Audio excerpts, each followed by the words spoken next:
제12장 예루살렘의 구원. 주의 말씀이다. 이것은 이스라엘을 두고 하신 주의 경고의 말씀이다. 하늘을 펴신 분, 땅에 기초를 놓으신 분, 사람 안에 영을 만들어 주신 분께서 말씀하신다. 이제 내가 예루살렘을 잔으로 만들어 주변의 모든 민족을 취하게 하고 비틀거리게 하겠다. 예루살렘이 포위를 당하는 날에는 유다의 여러 성읍들도 다 포위를 당할 것이다. 그날에 세상 모든 이방 민족이 예루살렘에 대항하여 집결할 때에 내가 예루살렘을 바위가 되게 할 것이니 모든 민족이 힘을 다하여 밀어도 꿈쩍도 하지 않을 것이다. 그 바위를 들어올리려고 하는 자는 누구든지 상처를 입을 것이다. 그날에 내가 모든 말을 쳐서 놀라게 하며 말탄 자를 쳐서 미치게 할 것이다. 나 주가 하는 말이다. 내가 유다 백성은 지켜 돌보겠지만 모든 이방 민족이 부리는 말들은 쳐서 눈이 멀게 하겠다. 그러면 유다의 지도자들은 속으로 예루살렘에 사는 사람들이 그들의 하나님 만군의 주를 힘입어서 강하게 되었다 할 것이다.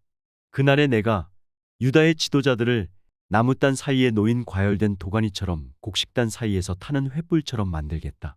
그들이 주변의 모든 민족을 좌우로 닥치는 대로 불사를 것이다. 그러나 예루살렘은 다치지 않고 제자리에 그대로 남아있을 것이다. 나 주가 유다의 거처를 먼저 구원해 주겠다. 다윗 집안의 영광과 예루살렘에 사는 주민의 영광이 아무리 크다 하여도 유다의 영광보다 더 크지는 않을 것이다. 그날에 나 주가 예루살렘에 사는 주민을 보호할 것이니 그들 가운데 가장 연약한 사람도 그날에는 다윗처럼 강하게 될 것이다. 다윗 집안은 하나님처럼 곧 백성을 인도하는 주의 천사처럼 그렇게 백성을 인도할 것이다. 그날이 오면 내가 예루살렘을 치러 오는 모든 이방 나라를 멸망시키고 말겠다. 그러나 내가 다윗 집안과 예루살렘에 사는 사람들에게 은혜를 구하는 영과 용서를 비는 영을 부어주겠다.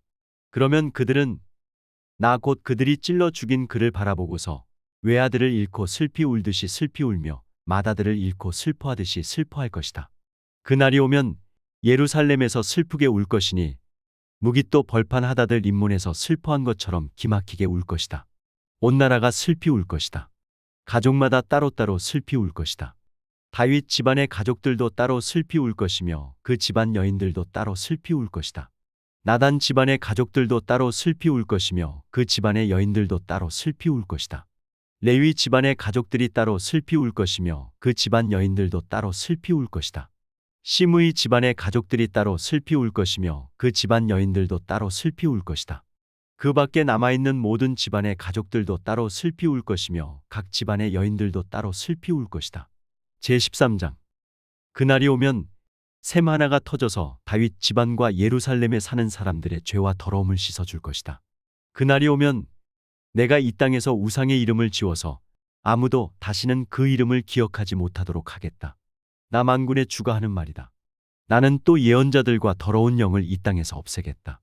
그런데도 누가 예언을 하겠다고 고집하면 그를 낳은 아버지와 어머니가 그 자식에게 말하기를 내가 주의 이름을 팔아서 거짓말을 하였으니 너는 살지 못한다 한 다음에 그를 낳은 아버지와 어머니는 아들이 예언하는 그 자리에서 그 아들을 찔러 죽일 것이다. 그날이 오면 어느 예언자라도 자기가 예언자 행세를 하거나 계시를 본 것을 자랑하지 못할 것이다. 사람들에게 예언자처럼 보이려고 걸치는 그 거친 털옷도 걸치지 않을 것이다. 그러고는 기껏 한다는 소리가 나는 예언자가 아니다. 나는 농부다. 젊어서부터 남의 머슴살이를 해왔다 할 것이다.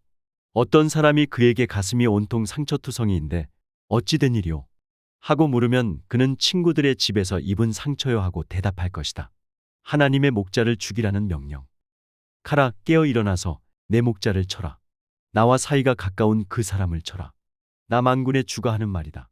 목자를 쳐라. 그러면 양떼가 흩어질 것이다. 나 또한 그 어린 것들을 칠 것이다. 내가 온 땅을 치면 3분의 2가 멸망하여 죽고 3분의 1만이 살아남게 될 것이다. 나 주가 하는 말이다. 그 3분의 1은 내가 불 속에 집어넣어서 은을 단련하듯이 단련하고 금을 시험하듯이 시험하겠다. 그들은 내 이름을 부르고 나는 그들에게 응답할 것이다. 나는 그들을 내 백성이라고 부르고 그들은 나 주를 우리 하나님이라고 부를 것이다. 제14장 예루살렘과 이방 나라들. 주의 날이 온다. 그날이 오면 약탈자들이 너희 재산을 약탈하여다가 너희가 보는 앞에서 그것을 나누어 가질 것이다. 내가 모든 이방 나라를 모아서 예루살렘과 싸우게 하겠다. 이 도성이 함락되고 가옥이 약탈당하고 여자들이 겁탈당하고 이 도성의 주민이 절반이나 사로잡혀 갈 것이다. 그러나 이 도성 안의 나머지 백성은 살아남을 것이다. 주께서 나아가셔서 이방 나라들과 싸우실 것이다. 전쟁 때에 싸우시던 것처럼 하실 것이다. 그날이 오면 주께서 예루살렘 맞은편 동쪽 올리브 산 위에 발을 디디고 서실 것이다. 그러면 올리브 산은 한가운데가 갈라져서 동서로 뻗은 깊고 넓은 골짜기가 생길 것이다. 산의 반쪽은 북쪽으로 다른 반쪽은 남쪽으로 옮겨질 것이다. 그 산 골짜기는 아셀까지 미칠 것이다. 너희는 유다 왕 우시야 때에 지진을 만나 도망간 것 같이 주위 산 골짜기로 도망할 것이다. 주 나의 하나님이 오신다. 모든 천군을 거느리시고 너희에게로 오신다. 그날이 오면 햇빛도 차가운 달빛도 없어진다. 낮이 따로 없고 밤도 없는 대낮만이 이어간다. 그때가 언제 올지는 주께서만 아신다. 저녁 때가 되어도 여전히 대낮처럼 밝을 것이다. 그날이 오면 예루살렘에서 생수가 솟아나서 절반은 동쪽 바다로 절반은 서쪽 바다로 흐를 것이다. 여름 내내 겨울 내내 그렇게 흐를 것이다. 주께서 온 세상의 왕이 되실 것이다. 그날이 오면 사람들은 오직 주 한 분만을 섬기고 오직 그분의 이름 하나만으로 간구할 것이다. 게바에서 예루살렘 남쪽 림몬까지 온 땅이 아라바처럼 평평해질 것이다. 그러나 예루살렘은 우뚝 솟아있으므로 베냐민 문에서부터 첫 대문이 서 있는 지점을 지나서 모퉁이 문까지 또 하나넬 망대에서 왕실의 포도주 짜는 곳까지 제자리에 그대로 남을 것이다. 백성이 다시 예루살렘에 자리 잡을 것이다. 다시는 멸망하는 일이 없을 것이다. 예루살렘은 안전하게 살 수 있는 곳이 될 것이다. 예루살렘을 치러 오는 모든 민족을 주께서 다음과 같은 재앙으로 치실 것이다. 그들이 제 발로 서 있는 동안에 살이 썩고 눈동자가 눈구멍 속에서 썩으며 혀가 입 안에서 썩을 것이다. 그날이 오면 주께서 보내신 크나큰 공포가 그들을 휩싸일 것이다. 그들은 서로 손을 잡고 저희들끼리 손을 들어서 칠 것이다. 유다 사람들도 예루살렘을 지키려고 침략자들과 싸울 것이다. 그들은 주변 모든 이방 나라의 재물 곧 은과 금과 의복을 마구 차지할 것이다.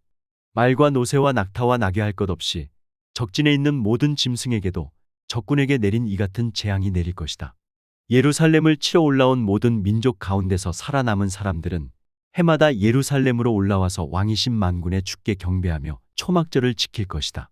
이 세상의 어느 백성이라도 예루살렘에 올라와서 왕이신 만군의 주께 경배하지 않으면 그들의 땅에는 비가 내리지 않을 것이다.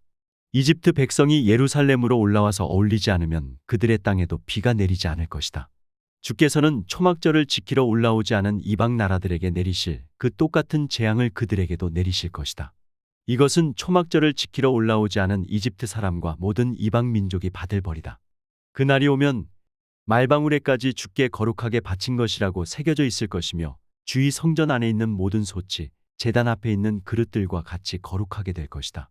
예루살렘과 유다에 있는 모든 솥도 만군의 주께 거룩하게 바친 것이 되어 제사를 드리는 사람들이 와서 그 솥에 제물 고기를 삶을 것이다. 그날이 오면 만군의 주의 성전 안에 다시는 상인들이 없을 것이다.